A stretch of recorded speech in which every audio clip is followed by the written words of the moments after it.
Hello everyone and welcome to Underwater Adventures with Alex Mirabal. In another video, I talk about how to find shipwrecks, the different ways of finding historic shipwrecks in the sea. And today we will talk a little bit more in detail of what to do when you find a shipwreck by chance, not the shipwreck you were looking for. So stay till the end of the video and let's dive into it.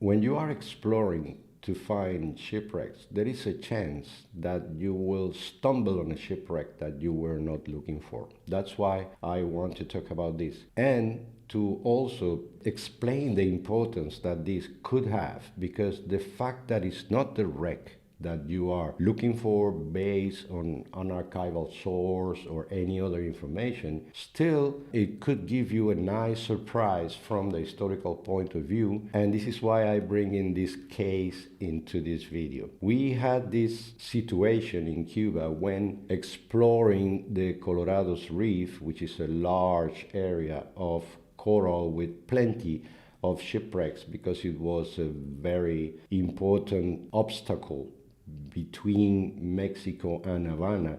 So many of or most of the ships of the fleets, the Spanish fleets, need to navigate those waters.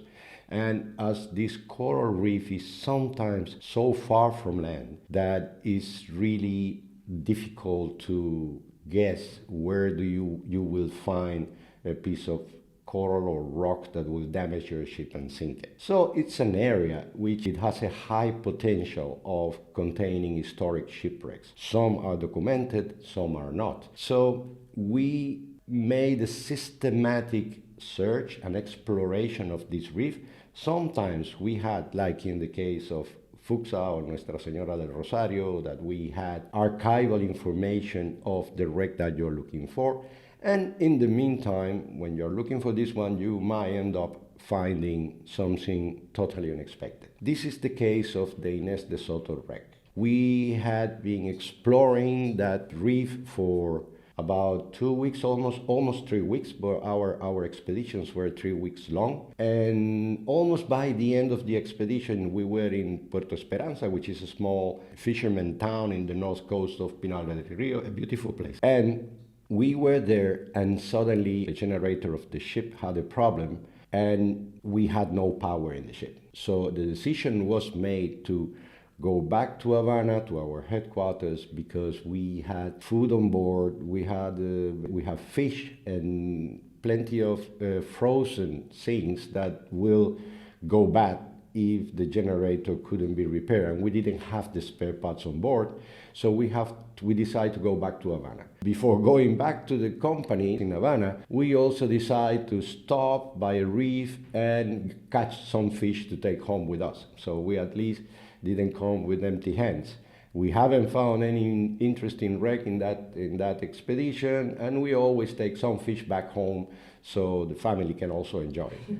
We were then the morning, okay, guys, you have the morning, you have to go quick because we have to start a long 8-hour trip back to Havana. And we spread 5 or 6 divers. I said we because it's our team, but I was not in that ship at that moment. It was 5 or 6 divers. They spread in the water, they start spear fishing, and one of them, Juan, it was coincidentally the most experienced of our divers, was our chief diver, Juan Alvarez. He stumbled on a group of iron pieces that he assumed were cannons, but they were like nothing we have seen before. Obviously, he got really excited. He was in a very shallow part of the reef because he was looking for lobsters, for crayfish, and it was an exceptionally calm day. It's a part of the reef that you normally cannot go there because it's too shallow. Always the waves are breaking in that place, so it's dangerous to swim around or to explore or to run any kind of equipment like magnetometers or side scan sonars, because it's really too shallow. But there are certain days in a year where these conditions change and the sea is flat, there is no wind, and Juan, as clever as he is, he was taking advantage of that. So he was swimming in that area that is totally unexplored and normally should have some crayfish or lobster to get home. So he saw these pieces of iron that he thought they were cannons. He swam around and didn't see anything else. At probably about 100 meters from the cannons, he saw what seems to be a pile of ballast stones, which, as I have been mentioning in the videos, is a very good indication that there could be an historic shipwreck in the place. So he placed a buoy, a marker in that place with the intention of marking the place and coming back later in another expedition to properly explore it, because they really had to go back to Havana quick or all their supplies will go bad. So he did that. It's a very good example of what experience can bring into the research of history. It was because of the experience of this man and his trained eye that he could spot these very unusual pieces on the seabed, mark it and prepare what it could be, what it ended up being a very interesting find. And he could tell that he needed more time, probably. Yeah, just from seeing it. Of course, he recognized that it was something we haven't seen before. It was nothing familiar to us. Yeah. And he thought, okay, this will need a deeper inspection, not what you can do in the morning, swimming around without the proper tools and stuff. And they have to leave. So they left the buoy there. They continued the trip to Havana. I was in another expedition further west of this wreck, in the Nuestra Señora del Rosario wreck, and I was also finishing my campaign, and they called me in the radio and said, Alex, why don't you guys stop in this Puerto Esperanza place in front of the Inés de Soto key? It's a key that is called Inés de Soto. Why don't you guys stop there, check that Juan have left the buoy, check on the place, go explore a little bit, because he reports that there is a pile of ballast stones and some weird cannons. We did that in our way back home, but when we arrived to the place, the weather was not the same as when Juan found the wreck. It was like 3 days later, already the wind picked up, there were bigger waves. You could still see the buoy in the middle of the breakers. So we took some markings from the ship, we took some markings, distance and bearing from where the buoy is, because I suspected that when we come back 10 days later, the buoy will not be there anymore. Of course, being breaking and breaking, the rope will snap, the buoy will go away. So we did that and resumed our trip to Havana. We prepared everyone that because of the story of Juan, everyone was very excited. It was something in this kind of research, and when you are for so many years finding shipwrecks, even if they are all of them, they are different one to the other, and they are all interesting. Whenever you find or you're told something which is new to you, it becomes like a highest priority, because that's the curiosity that the researchers have. And in this case, the description of what Juan has saw, it was for all of us very interesting. So we spent 10 days refixing the ship and resupplying, fixing the generator of the other ship, and then we planned to go back first to the historian and ask him, the historian that we have in the company, and we asked him, do you have any case, any file of a ship lost in this place? And he said, yeah, there are a couple of cases of ships lost in the vicinity, but not that sure that in the place that you found these remains. And also by the description of Juan, it looks like an older ship than the ones that we had on files, on archival documents. So that makes it double interesting. We went there all really, really excited, arrived there in a very good day, nice conditions. And when we went, because this is a reef, the wreck is practically sitting on top of the reef. So you really have to plan properly what you want to do and how you will do it, because it is a place that normally the conditions are adverse to work in such shallow water. So you have to find a place to put your expedition ship. You have to make a system to be able to work on the wreck. When we arrived, as expected, the buoy was not there. So the breakers has broken the rope and the buoy was not there. But the transits, the bearings we got in the moment that we passed there really helped us to locate the small area where the wreck should be. In the way to that area, we found a very nice anchorage, a very good place to put the boat in case that we have to work in the wreck. Really close to the reef, from the inside part of the reef, where we were protected by the reef. And at that moment, everyone started dreaming that, we would love this wreck to be good, so we have to work here because the working conditions promised to be good. I mean, we were close to where the wreck should be.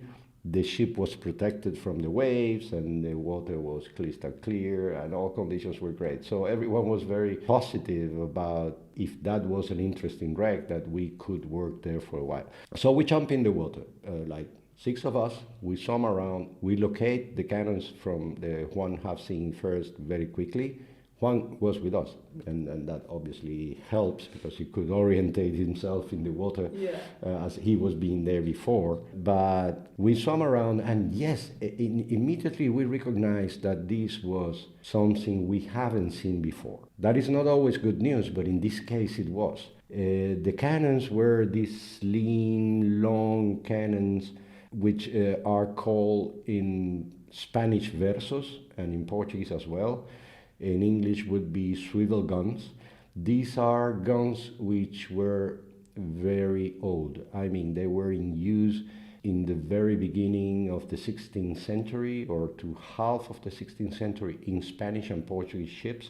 So when you find a wreck with this kind of cannon, immediately will put you, come on, 16th century. This is something that we all are dreaming to find, because in the history of Cuba and the Americas, that is as old as it gets, because it's when colonization starts. So we were all super happy of finding these cannons. Still, they were iron cannons. They were very concreted and misshaped, but one can tell that they were versos or swivel guns and the very old pieces of artillery. What happened with the wreck that you find by chance in a way, because you are not looking for this wreck? Is that you don't have any information about it. So the approach to the exploration of this wreck is slightly different than the wreck that you were looking for and you have some previous information on it. Because if you are looking for a wreck of the 17th century, I mean, let's say 1650, you know it's from 1650, so you don't have to date the wreck that closely and you don't have to figure out many of the things because you know what you expect to find. In a case like this wreck, that is simply something that we were not looking for, every single detail of what you find in a seabed becomes important, very important, because you don't know which piece of evidence, let's call it this way, it could tell you very good information about what have you found. So there we were going around swimming. This was with snorkel because the area was so shallow that you don't really need to use bottles for the exploration. Then for the excavation, obviously, yes. But for the exploration, you don't need bottles. So we were all swimming around, trying to count each of us how many cannons were in the area, how far from the cannons the ballast pile was, and every single thing you can see on the seabed.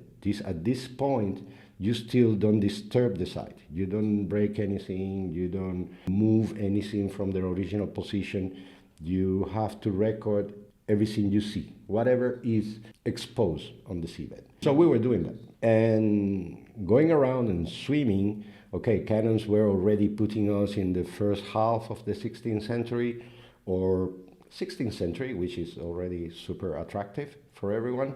We didn't see any anchor in the place at that moment. Later on, we discovered a couple of grapnels, that these are these anchors with 5 arms, which were also in use. They were not the main anchor of the ship, but they had them on board for coral seabeds, so they grab better than the normal anchor. And we were swimming, and we realized that there was the seabed was covered by what we call lead discs.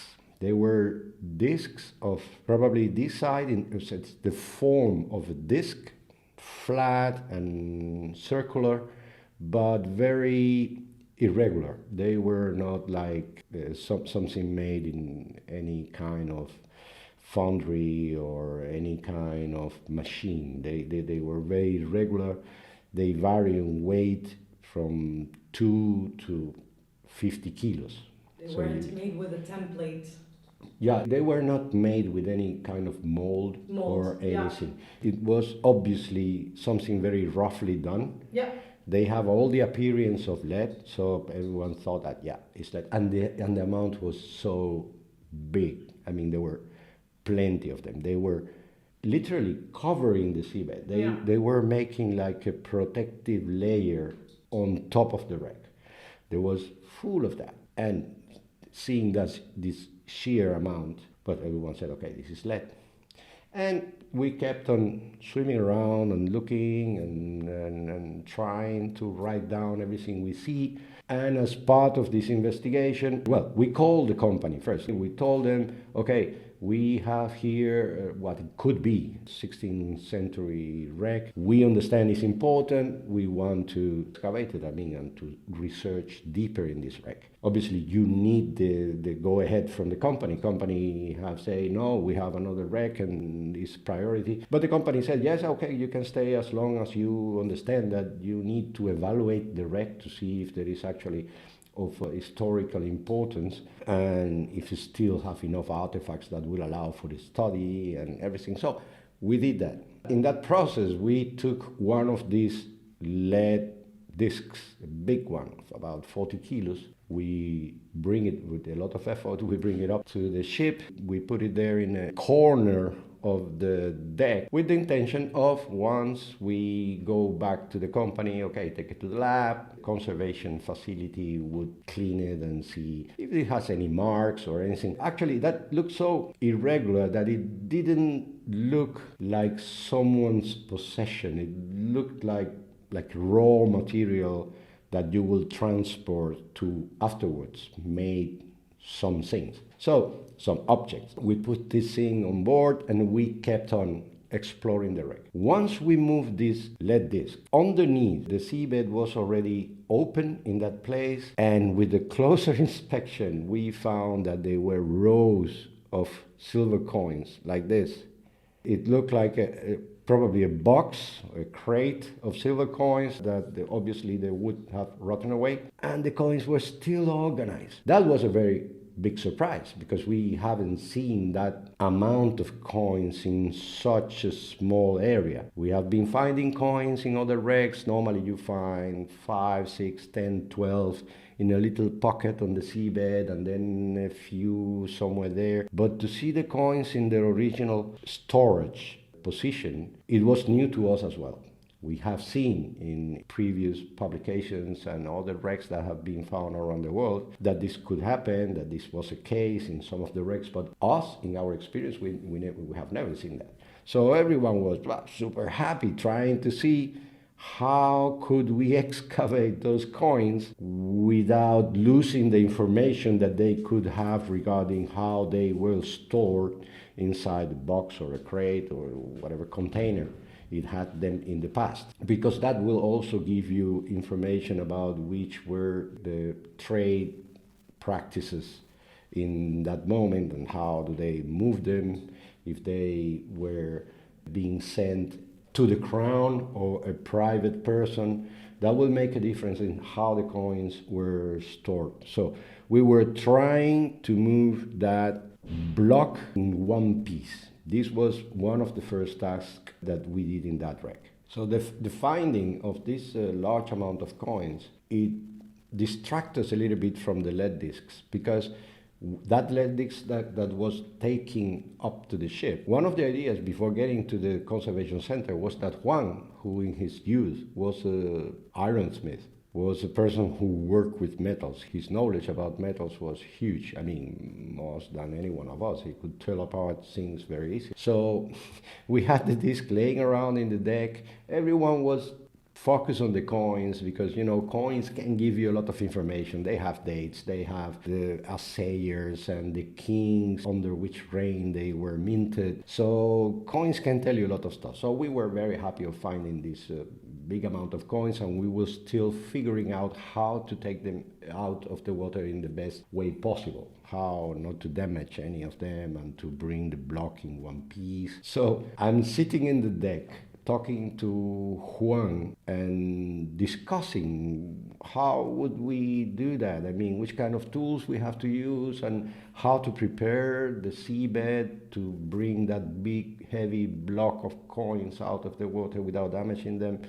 And I'm sitting with my knife, my dive knife. We were both still dressed in the wetsuits. I mean, we were between dives. I'm sitting there in the deck talking to him and automatically hitting the lead disc with the back of my knife, with the handle of my knife as I was talking. You know, when you do something that you don't realize and you're tuck, tuck, tuck, and talking to one.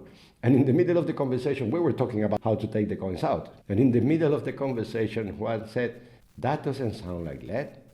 And I said, "What?" "No, this banging that you're doing in the disc, it doesn't sound like lead."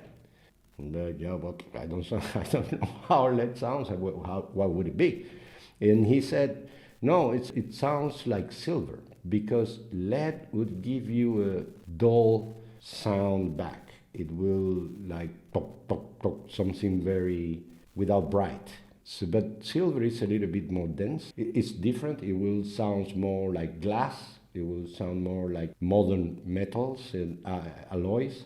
That will like ting, ting, ting, a little bit more like that." So I was doing that, and he said, "That sounds like silver." And I said, "Well, it cannot be silver because you see the amount of these discs that are down there." Sorry to interrupt. How good do you need to be at your job that you're like, that doesn't sound like... That's the same impression I got. I was like, what? Because, yeah, well, with the years, and if you handle many metals, yeah, you could tell, and by the look of it also, what it looks like this or that. But remember that, you know, you can see lead nowadays, and it doesn't shine. Lead is opaque. But we are talking about something that has been for 100 years in the water, so it's full of sea growths and algae and stuff. You can practically not see the metal itself. Yeah. But the sound, he was able to tell apart. Well, one was like that. Experience. He knew. He said that, at least it was suspicious. He said that, but that doesn't sound like. Let's call the company and let's ask them to bring a car, take this piece that suddenly became a priority, because imagine if it was silver, they would certainly have marks of provenance or to whom they belong, because nobody will ship that kind of silver in a boat to make all the way from America to Spain without identification. I mean, it could be smuggling, but not in this quantity. So car came, we give them the lead disc. They took it to the office in Havana, they passed it through the conservation lab, and they made some metallurgic tests to see which was the composition of these discs. It turned out to be 80% silver and the other 20% of different materials, which is very normal in the early foundries, that it has a mix of minerals and materials, but it was 80% silver. So what we had on the seabed were, I don't know how many tons of silver in the form of very crude discs and very rustic discs that nobody expected to find. We haven't seen anything like that before. We didn't see anything like that after that wreck in other wrecks. So this was a very important information, that it was a silver disc. It was actually, we call it disc, but it's an ingot. It's a way of transporting raw material. And it was super interesting because on top of it, it had a mark It has a mark on the disc that was one of the things that we expected, that it was from the mines of Pachuca in Mexico. There are two things in this disc that give us a lot of information. That's why one has to be so careful when investigating the historic shipwrecks in general, but also a shipwreck, mainly a shipwreck that you don't know anything about it. You really have to take any information you can. And in this case, it has the Pachuca mark stamped on the disc, and also aside of the 80% of silver content, it has no trace of mercury. And why is this important? Because the Pachuca mines were started to be exploited in 1552, which already gives you a date in which the disc has to be built after 1552. But at the same time, the use of mercury in the refining of the silver, it was called the Proceso de Patio. It was established in 1554. So we have already, between 1552 and 1554, in 2 years, at least this disc was made.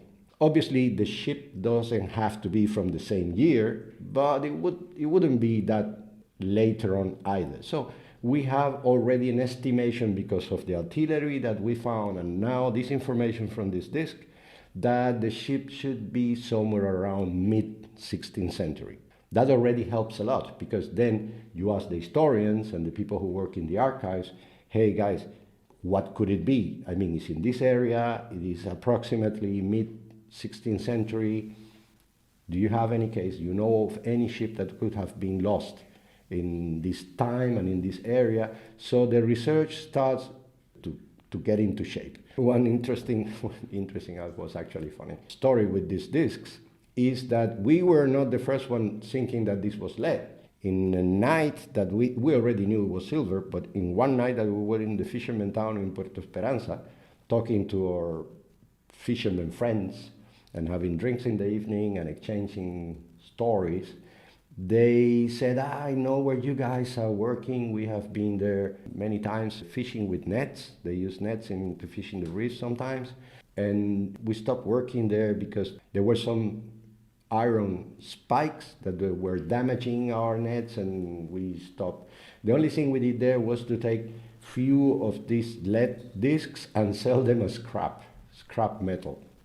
So somewhere, and we didn't say anything, to them, but at the moment we were thinking, someone melted a very expensive scrap metal somewhere there in Pinar del Rio province, in some place. It was not certainly in Puerto Esperanza. But you see, even guys who spend their life in the sea, like fishermen, that they really know about everything, they mistaken this disc for lead. The same has happened to us. It's been so long, it's fair enough. It looks so different what you could potentially imagine, that probably people assume is the closest to what it looks like. Yeah, of course. And then again, it's not very common to think that what you're seeing in such a big quantity, laying on the seabed, like neglected there, it would have any monetary value. Mm-hmm.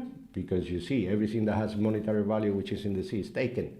I mean, that's the human nature. When you see a man-made object which could worth anything and it's in the sea, people will take it. Yeah. So everyone assumed that it was stupid lead, and it's only good for this or that. So that is an interesting story, and also it gives you the importance why it is necessary to do this kind of research and to spread the word and to share the results of this research with the community and the people who work in the sea. So in a way of educating the population and let them know with examples and with things that they can actually confirm that there are some things belonging to a cultural heritage you should not touch unless you are trained to do that, because they are very important from the historical point of view.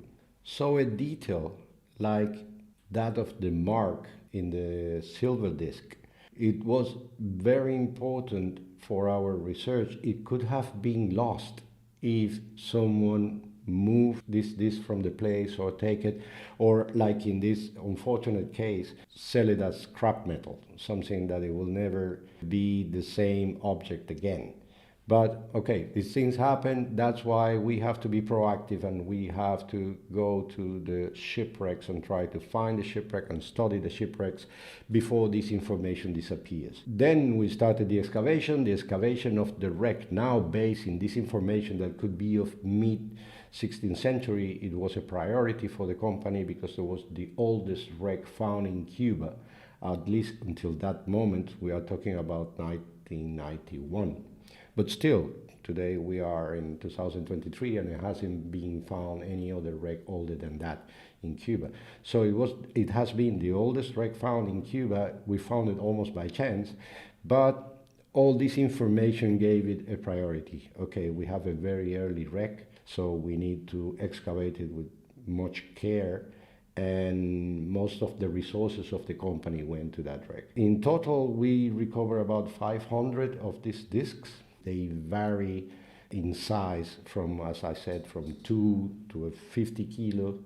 They have various shapes. Also some normal ingots, they call them, like the rectangular ones with the stamps that everyone has seen in movies and in documentaries. We recover a few of them, but mainly were these discs. And they have plenty of marks like Huachinango and Pachuca and a lot of mines from Mexico, so we could tell that the ship was coming from what they call at the time New Spain, Nueva España, because the fleet that was coming from Mexico was called La Flota de Nueva España, so the New Spain fleet, and the other one was Tierra Firme, which was coming from South America. And silver coins that we found around 23,000 silver coins in that wreck. It was the biggest treasure found in Cuba at the time and still is. They were all minted in Mexico, mid-16th century, beautiful early coins for the New World.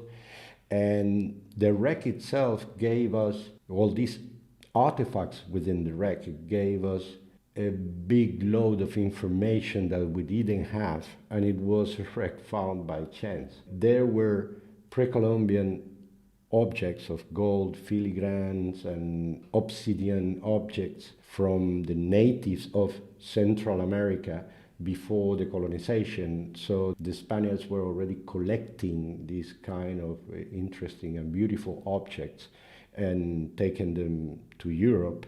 So there were plenty of information about this moment in history. We also found 3 astrolabes. I will make a video on astrolabes because astrolabe is a very important tool, a very important navigation instrument that it would really deserve a little bit of in-depth explanation. But just to say that we found 3 astrolabes in the wreck. One of them still hold the date 1555. So you will see that we have the Pachuca mines found in 1552, the beginning of the mercury in the process of refining the silver in 1554, and then the astrolabe 1555. So we're closing the date in when the wreck could have happened, when the wreckage could have happened.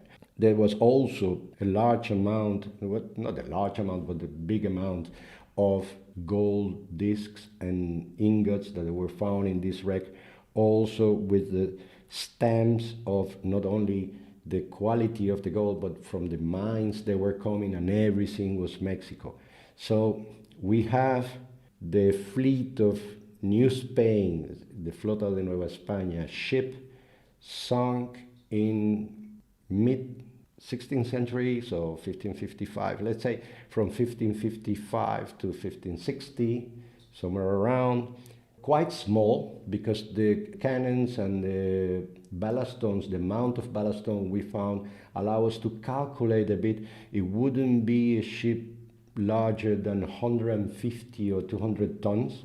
So it's today a small ship, but there were still ships that go from Spain to America and back. So they did this long and dangerous trip in these small ships. We got all this information, and we even published a book about this wreck, the Inés de Soto wreck, a discovery of 400 years, a 400 years discovery, from a wreck that we were not looking for. And still today, we are talking about 30 years later, we still don't know which ship it was. So we were not only at that moment ignorant that we were not looking for this ship because we didn't know that it existed, but still today, almost 30 years later, we can't put the finger and say this was Nuestra Señora or something. No, we haven't found the right information to say this was this ship and not another one. This is one of the nice mysteries of our activity, the things that make it so interesting and we are all so passionate about, because you can end up finding, instead of the lobsters or the crayfish that Juan was looking for, with this marvelous story of a ship that it taught us. I mean, it gave us a lot of information new to us. We didn't know about these pieces of artillery. I haven't seen it in a couple of books, but you never seen it in your hands, you never handled them, you never conserved them, you never studied them, measured them yourself. This and the way of transporting the silver was, because this disc, then we could tell that these discs were made in the sand. They make a hole in the sand or in the soil, and they just poured the melted silver and let it cool down. It will make a flat surface plus like a little bit of a concave in the bottom. Mm-hmm. But in the upper part, you can see when it cools down, it doesn't cool down like this table. It's not flat. It gets shrink. It gets shrink because of the different way that it will cool here and cool there. Uh-huh. And this is not obviously homogeneous. So that's why they have this very rustic appearance. So aside from those, there were like the normal ones made in molds, rectangular ones. So it really teaches a lot to the entire team for the next wrecks of this new information that we got from a wreck that we were not looking for. So the entire story is that maybe has been a little bit into the detail about the lead disc, because it will give you the idea of the importance of anything that you find in the wreck site. You have to pay attention to everything, because sometimes the less attractive object or the less attractive artifact will give you the most valuable information. So it's not only shiny gold and the beautiful coins or a piece of jewelry that you could track even who the silversmith was, the one who made it, or to whom it belonged. No, sometimes are even these apparently dull or boring artifacts, the one that can give you the best information in a wreck. So I hope you guys have enjoyed this video. Again, I will be checking the comments when you watch the video. If you have any doubt or if you have seen something similar in the water and you want to have more information, let me know. Put it in the comment section. I will be reading, I will be answering. And if there are many questions about the same subject, I will end up making a video in which I could explain that. So let's keep connected and let's keep on diving.